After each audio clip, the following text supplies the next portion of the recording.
A city C'est full automatique. no longer controlled by the police. Today we arrived in one of the most dangerous cities in the world, in the Haitian capital, Port-au-Prince. An open area divided between armed gangs, hidden elites, and foreign interventions. There are more than 200 armed gangs operating in the capital alone, led by a man called Barbecue. Known for burning his enemies alive, the militias have united under one name, which means living together. Port-au-Prince. Today, we'll visit the camps of people who fled gang violence and destroyed neighborhoods. Then, we'll meet the resistance. They decide to set up a group to resist.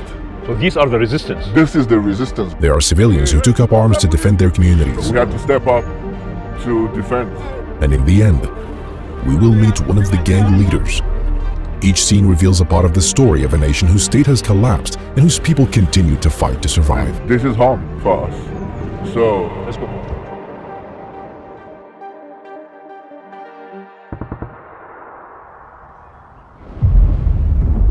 We're on this island today, one island shared by two countries. Half of it is paradise and the other half is hell. Next door, the Dominican Republic lives in prosperity, while Haiti lives in open war. We arrived in the capital Port-au-Prince, that is the airport. We drove from the airport to the hotel district, the only area with government buildings, police, and hotels. It sits on a hill, isolated from the rest of the city. This hotel is one of the most luxurious in the city, heavily guarded at its gates, because outside lies a completely different world. We're in the capital, Port-au-Prince, look. We're on a hill, this is the city. This is the nation that defeated colonialism, yet fell into chaos. Now we begin in the displacement camps, where people who escaped gang bullets live. There are so many of them. It's temporary. well, we don't. Nobody knows for how long, because they've been here for over 9 months now. And they have a market. I mean, they have to leave. They are locals who fled their neighborhoods after gangs burned them down. And their home is there, but they cannot go. Yeah, just about a month ago, the gang just allowed people to go back, but it's so destroyed. They are displaced, with no idea when they'll return. This is a nearly forgotten country.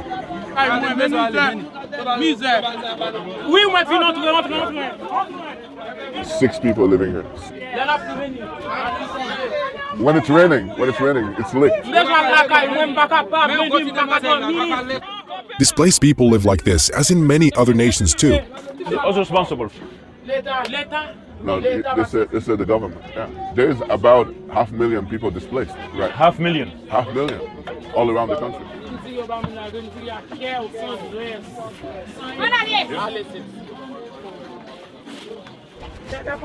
This is their home. A country once a symbol of freedom has become a symbol of fear. This lady lives under a car.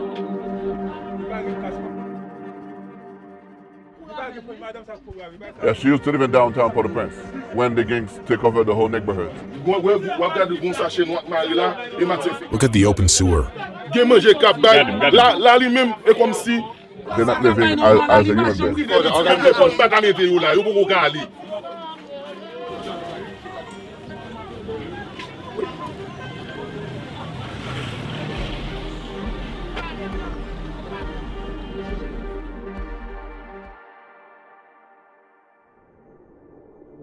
Now we'll enter a neighborhood completely destroyed by gangs.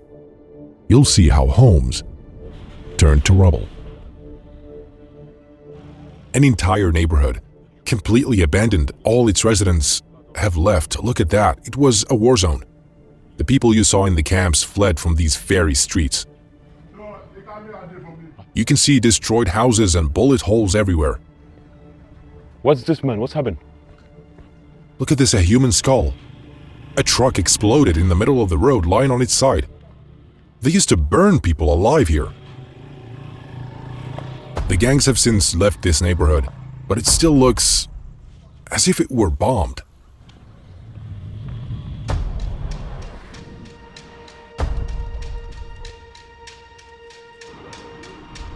The gangs now fully control the port, and they are located there. We'll go there at the end of the video. Stick around. This is an abandoned school.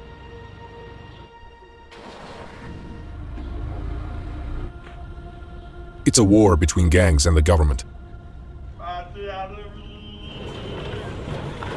See this gate?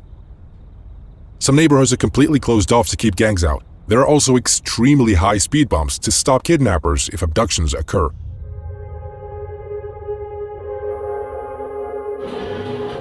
Now, we'll meet the resistance. Civilians who took up arms to protect their neighborhoods. We enter the resistance area, the people who refused to flee even though the gangs tried to force them out. This armored truck came from Kenya. The Kenyan forces agreed with the UN to come here to help. They came all the way from Africa to improve their image in the international community.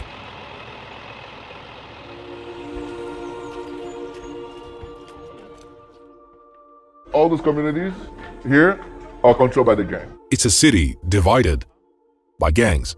A city split, like borders split countries. And when they attack here, Okay. they kill a lot of people, rape children. But these guys, as civilians, as people in their community, they decide to set up a group to resist.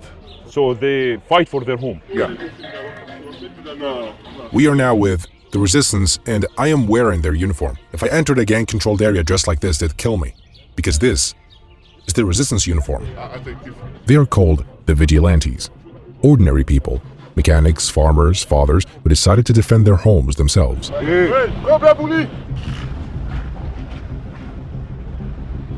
Resistant. I'm a resistant.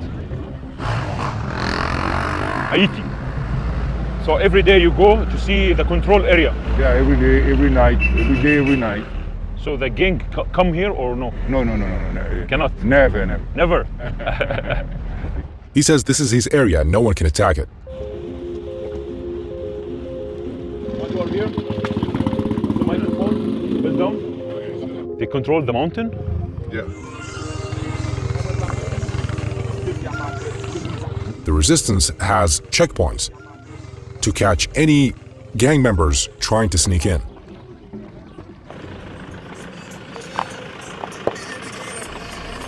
Now we'll go see one of their checkpoints. Let's go.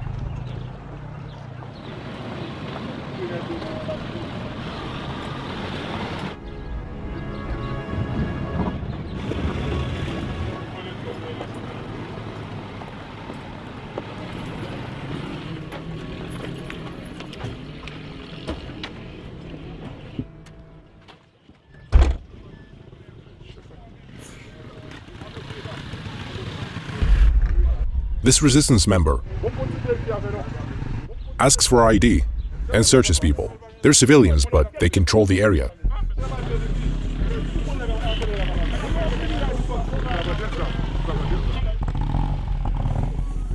If they catch a gang member, they take him to the police. No guns. They check whether he's carrying a weapon.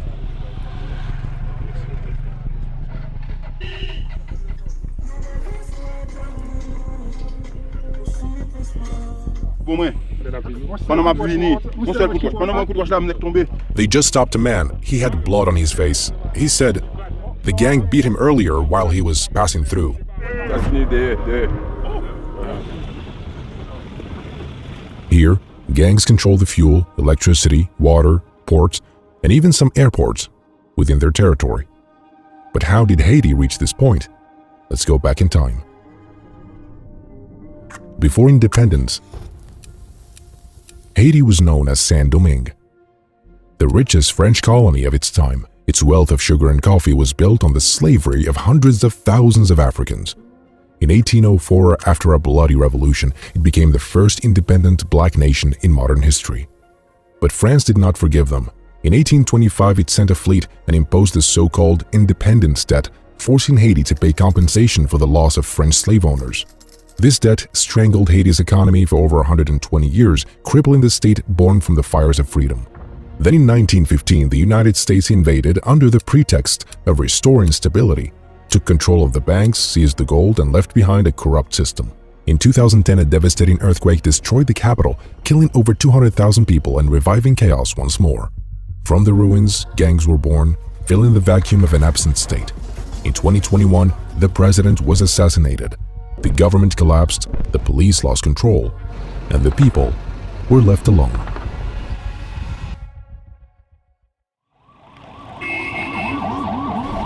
Now, we'll meet the gangs. Reaching them was not easy. So we're gonna take a bus. It's because downtown Port-au-Prince was taken by the gangs. Now we're heading into gang territory. To go there, we can't use a private car. We must take the yellow bus, since any private vehicle that passes through is immediately shot at. Look how people are piled on top of each other. We must pass through all their neighborhoods, while disguised. Was it people with the guns? Police, huh? Nope.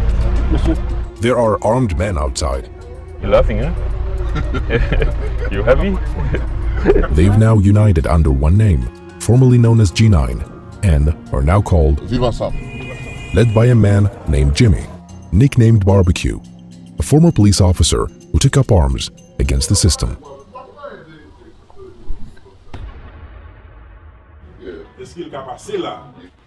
Can I go with you?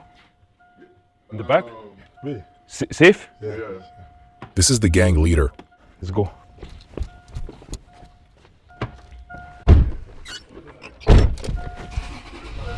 The car is fully tinted. This is one of the gang leaders. And these houses are empty? Yeah. Are they control 80% of the city? It's 95% of. He's a leader under barbecue control?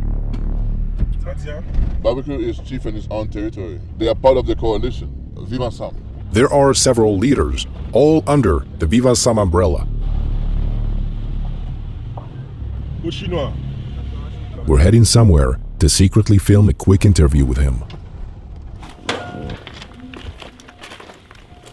Why he doesn't hide his face anymore? Everybody knows him. Many of the gang members today are very young. They joined out of fear or need. They are stronger than the government, right? Oui, non plus fort, réseau plus fort. Parce que le gouvernement va réussir. Si, ça veut dire que toute solution pays, son chita à parler, nous tous c'est un. Solution par un coup de balle. Ou gen zam, moi gen zam. C'est l'amour qu'on m'achète balle. C'est l'amour qu'on m'achète zam. Pendant ou même. Ou fait des modes pour international là. Vin tuer ou go stock balle pour vendre. Quelle solution c'est So, what should be done? You have tens of thousands of young guys that already have guns. Now you want to have their guns and you're not proposing anything. You don't tell what is going to be their future. Imagine donc, je fatigue à moi-même. Ouais ça, oubliez la plusieurs fois. So I understand one day if there's a justice, I could, pay for what I did. But what about those young kids? So this, like, how old is he? Like 14? Or... Dès qu'on a environ 14-15 ans, si moi pas faire défaut. But can you ask him about the corrupt police? They sell him this? Policiers veulent corrompre parce qu'ils ont grand goût. Sometimes you heard that there's a police operation and this is just a pretext to drop the package. So the police sell them these guns? Yeah. So it seems there is no solution because it's all like a circle, like. So the box of this bullet cost $3,500 US. Quand on fait ce qu'il y a là, bon, 1 an, 0 bilan. Emergency or? Ou pas mon occupé ben? The gangs has done a lot of crime. Gangs have done a lot of bad things. So they acknowledge everything, like burning bodies, kidnapping, killing, but now they are tired. Yeah, like politicians used to use them for a long time, one against each other, to do their bids. He saw my video, Seikot, in Salvador. What do you think about it? Yeah, I mean, thing you can see is that in Salvador, you see it's a government, it's a functioning government. So the government, what they did, he said is good to put the gangs in the prison. Yeah, he says that, at least they create a superior force and they arrest. He said what President Najib Bukele did, this was good. Yeah. He's a gang member. Yeah, no, here, the government, they don't do that because they have interest in the gangs. The government, they want the gangs to exist. Yeah. Now people will look for me after that. You understand?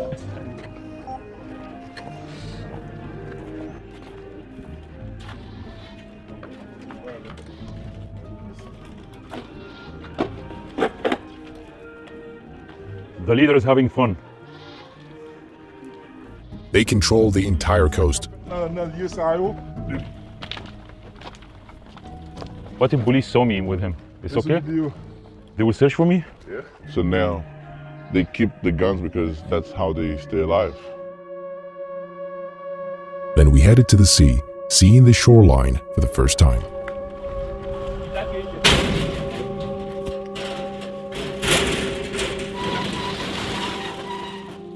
The seaside villa is under their control. It's theirs now. Freedom?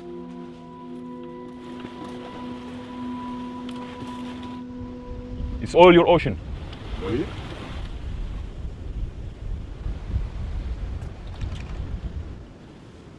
Je suis fier d'être haïtien. Premier peuple indépendant, pas capable de faire nos peuples qui fait le monde consacrer les libertés. We made it out, thank God. Made it. This is Haiti, the land that freed itself from slavery early on and still fights today to remain free. My Haiti video cost me a lot. I paid so much for security and filming permits. That's why Epidemic Sound supported this project. Most of the music and sound effects in this video come from them. They have the biggest and most powerful sound library in the world, with over 40,000 music tracks and 90,000 sound effects. Plus, they offer amazing features like downloading every instrument separately, the stems. Like this one. A huge thanks to them and to all of you. The link is in the bio. Subscribe now. Thanks.